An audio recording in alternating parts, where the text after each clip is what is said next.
Live from downtown Bakersfield, 23 ABC News Midday starts now. Good morning and thanks for watching 23 ABC News at 11 a.m. I'm Danielle Kernkamp. Our top story, grief counselors and extra security are at Foothill High School today following a deadly stabbing near campus that left one juvenile dead and another injured. Deputies were called to Foothill Road and Weed Patch Highway to reports of several hundred students surrounding a deadly stabbing scene. One male juvenile died from apparent stab wounds. Deputies located two other victims, a man and a juvenile, who were found injured with stab wounds just a block away. Investigators say they located a weapon that could be related to the crime. And closing arguments continue today in the Leslie Chance retrial. Chance is accused of killing her husband back in 2013 and leaving his body in an almond orchard. Prosecutors began closing arguments yesterday by using a PowerPoint to walk the jury through the timeline of events before and after Chance's death. They also went through witness testimony and said that they believe Chance is the one in the surveillance videos. The defense began their closing arguments yesterday by saying the case has been built on a number of assumptions. Once closing arguments are finished, the jury will begin deliberating. Don't forget, you can follow along with us on Twitter. We have a team in the courtroom providing live updates. And we have new details in the explosion at a home in southwest Bakersfield yesterday. Fire officials are now estimating damages to be around $450,000.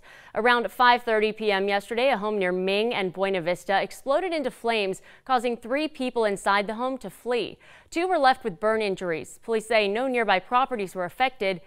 The investigation into what caused this fire continues. All right, let's take a break, bring in Chief Meteorologist Elena Rusk and see what's in store for us for our midweek forecast. Yeah, so we had those clouds coming through overnight. The winds were picking up as well as expected. The showers stayed north of the Kern County line, and they're continuing to taper off. As you see, the arrows are starting to bump up a little bit. That's high pressure building on shore. So let's take a look outside at our roof camera. It's just beautiful there this morning. You see how much blue sky we have? This camera off to the west where there's just a couple wispy cirrus clouds. As we come back to our radar and satellite imagery, you can see there's some puffier clouds over the mountain locations, led to a stunning sunrise up there. If you want to check out some of those pictures on my Facebook page. After being in the 30s this morning, Tehachapi is at 48, Fraser Park though still at 36.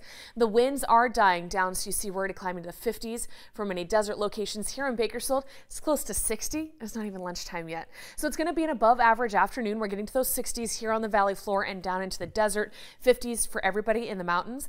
And we keep getting warmer for the rest of the week before a chance of rain this weekend. Your 7 days coming up. Today, the community could have an answer on where the new low-barrier homeless shelter will be built. 23 ABC's Danielle Garrido has more on today's City Council meeting decision. It's a big day for the City Council. A motion to vote on the location of the new low-barrier homeless shelter that initially happened in September will happen again today. The voters of our community elected us to do a job, and that is to make a decision. And we have to make a decision. It is not the time to sit on the fence or to continue to delay this issue. After months of community input, some members of the council still standing by their initial decisions. I still favor partnering with the County of Kern. I've been a big proponent of that. I think that's the best use of taxpayer dollars. I'm a strong proponent of the Calcott facility, and my hope is that the full council is in agreement. We reached out to all members of the council. Some did not respond, but others said they are still up in the air about their decision for today. One big thing has changed, and that is that people are better informed. I think our staff is better informed, and I think the residents of Bakersfield are better informed. I hope that that means that when the City Council sits down tomorrow, we'll be able to make an informed decision based on the facts. One of the services that will also be discussed at today's City Council meeting includes an East Side police substation on the Calcott facility. Bakersfield Police Department shared that assessment with 23 ABC, which states it is contingent on the Calcott property only, not any of the other property options for the shelter. And that was 23 ABC's Danielle Garrido reporting. Also this Friday, the Homeless Collaborative will be out conducting its annual census, trying to find out how many people are living on the streets. Last week, more than 100 volunteers gathered at the Mission at Kern County for a training session to prepare for the count. It will take place from 3:30 to 10:30 a.m. throughout the county. The final number will determine the type of services needed for homeless programs and funding provided by the federal government. More than 600 people are expected to volunteer. Residents of McFarland may have to wait up to 6 months before a decision is made on an ICE detention facility that's scheduled to close. It was standing room only at the McFarland Planning Commission meeting last night after city officials announced the facility could instead become a processing center. This comes after a new contract was secured by the Geo Group. Representatives with the company say the new plan would be good for the community because employees at the facility would be able to keep their jobs.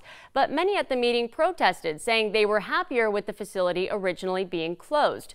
The McFarland Planning Commission did not take action on the issue at the meeting.